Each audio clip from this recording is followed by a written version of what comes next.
যদি সত্যি সত্যি এই কথাগুলো সামাজিক যোগাযোগ মাধ্যমে যেগুলো এসছে উনি অ্যাড্রেসে বলে থাকেন, উনি এখতিয়ার বহির্ভূত কাজ করেছেন এবং অন্তর্বর্তীকালীন সরকারকে চ্যালেঞ্জ করাটা হচ্ছে একটা মিলিটারি কুয়ের সামিল, যেটা করবার ন্যূনতম কোনো অধিকার এখতিয়ার 24-এর গণ অভ্যুত্থান ওনাকে দেয় নাই, কাউকে দেয় নাই বাংলাদেশে।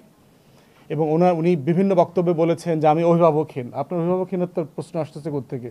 দেশে তো সংবিধান সাসপেন্ড হয়নি এখনও, দেশে অন্তর্বর্তীকালীন সরকার আছে। উনি বলছেন যে এই সরকারের ম্যান্ডেট নাই, তো চট্টগ্রাম বন্দর এইটা সেইটা এগুলো নির্বাচিত সরকারকে করতে হবে। ম্যান্ডেটের প্রশ্ন আলোচনা করবার জন্য উনি কে? ম্যান্ডেট আলোচনা করবে পলিটিক্যাল পার্টিস, ম্যান্ডেট আলোচনা করবে সাধারণ মানুষ, ম্যান্ডেট আলোচনা করবে। আর ম্যান্ডেট নাই মানে কি? গণ অভ্যুত্থান ইটসেলফ একটা ম্যান্ডেট, যা বাংলাদেশের ইতিহাসের সবচেয়ে ম্যান্ডেটওয়ালা সরকার হচ্ছে এই সরকার, যে সক্রিয় প্রত্যেকটা রাজনৈতিক দল যেই সরকারকে অনুমোদন দিয়েছে। এখন যে কোনো ব্র্যান্ডের পুরাতন এসি বদলে নতুন ওয়ালটন এসিতে উপভোগ করুন 25% ছাড়। সম্মতি দিয়েছে শাসন করবার জন্য। বাংলাদেশে 53 বছরের ইতিহাসে এই রকম ম্যান্ডেটওয়ালা কোনো সরকার আসে নাই। সেই সরকারকে সে বলছে সরকারের নাকি ম্যান্ডেট নাই। আপনি কথাগুলো বলেন কোত্থেকে, পান কোথায়? এগুলো তো ইন্ডিয়ান ন্যারেটিভ। গত 10 মাস থেকে ইন্ডিয়ার গণমাধ্যমে আমরা যা যা শুনছি, যেই বক্তব্য যেই শব্দে শুনছি, উনি এগুলো বলছেন। এই দিল্লির গোলামি থেকেই তো আমরা মুক্ত হয়েছি 1400 শহীদের জীবনের বিনিময়ে 2024 সালে। অতএব এই ইন্ডিয়ান ন্যারেটিভকে আবার ফিরায় নিয়ে আসার চেষ্টা করাটা হচ্ছে মির্জাফর আর লেন্দুব দর্জির মতো বাংলাদেশকে বিক্রি করে দেওয়ার চক্রান্ত। 111-এর সময় আমরা দেখেছি ফখরুদ্দিন মঈনুদ্দিন মিলে কিভাবে প্রণব মুখার্জির দরগায় গিয়ে ঘোড়ার বিনিময়ে বাংলাদেশ রাষ্ট্রটাকে লিখে দিয়ে আসছিল। অতএব আমরা সকল বাহিনীকে বলছি, দয়া করে পেশাদারিত্বের সাথে দায়িত্ব পালন করবেন।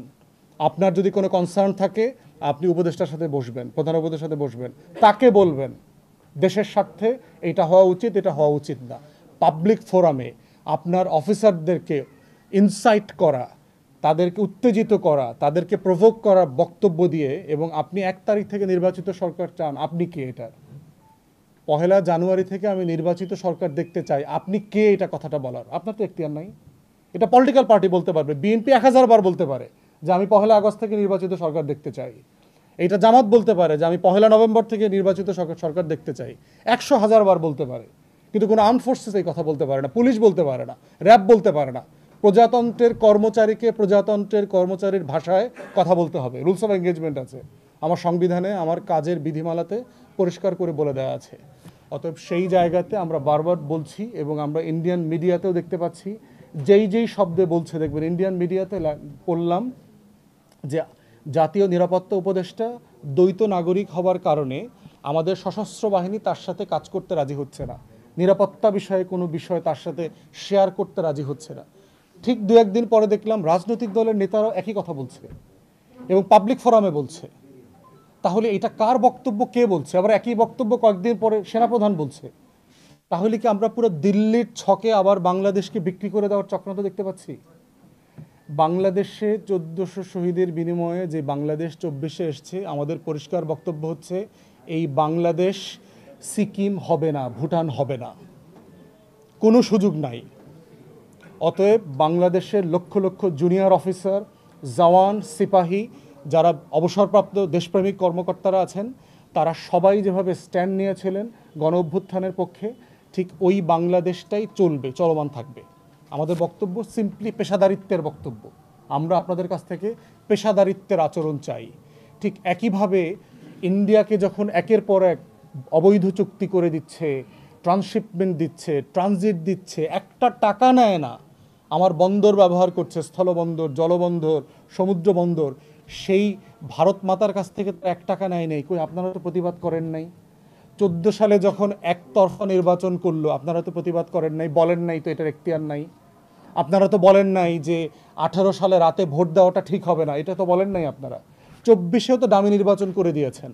এই আপনারাই তো 24-এর গণ অভ্যুত্থানে হাজার হাজার বুলেট দিয়ে শত শত মানুষকে হত্যা করেছেন। জাতিসংঘের রিপোর্টে বলে দেওয়া আছে 66% মৃত্যুর দায় হচ্ছে লিথাল ওয়েপনের কারণে। লিথাল ওয়েপন হলো এমন ধরনের মারণাস্ত্র যেটা পুলিশের কাছে থাকে না, এটা র্যাবের কাছে আছে, এটা বিজিবির কাছে আছে, এটা আর্মড ফোর্সেস আমাদের সেনাবাহিনীর কাছে আছে। তো ওই অস্ত্রটা কে ইউজ করছে? পুলিশ ব্যবহার করছে। যে অস্ত্রটার প্রশিক্ষণ তার নাই, যে অস্ত্রটা সে কখনো ব্যবহার করতে জানে না, যে অস্ত্রের গুলি থানায় থাকে না, সে অস্ত্র দিয়ে তো সে মানুষ মারে নাই।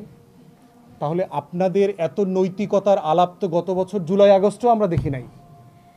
অতএব সেই জায়গাতে আমরা চাচ্ছি বাংলাদেশ রাষ্ট্রটাকে রাষ্ট্র হইতে দেওয়ার জন্য যে পেশাদারিত্ব দরকার আমাদের ফোর্সেসগুলোর কাছ থেকে, এই পেশাদারিত্বের সাথে আপনারা আচরণ করবেন।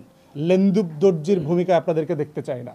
মির্জাফর, ঘসিটি বেগম, জগৎ শেঠ, উমিচাঁদ, রায়দুল্লভ, কৃষ্ণপদ রায়চৌধুরী, যারা 1757 সালের 23শে জুনে আপনার স্বাধীনতাটা ব্রিটিশদের হাতে তুলে দিয়েছিল, এই ভূমিকায় আপনাদেরকে দেখতে চাই না। 111 ফখরুদ্দিন, মঈনুদ্দিন, প্রণব মুখার্জির ভূমিকা দেখতে চাই না। আমরা চাই আপনারা দেশপ্রেমিক ভূমিকা রাখেন, লাল সবুজের পতাকাকে সুপ্রিম করে রাখেন, এবং এটাই হচ্ছে আমাদের একমাত্র চাওয়া।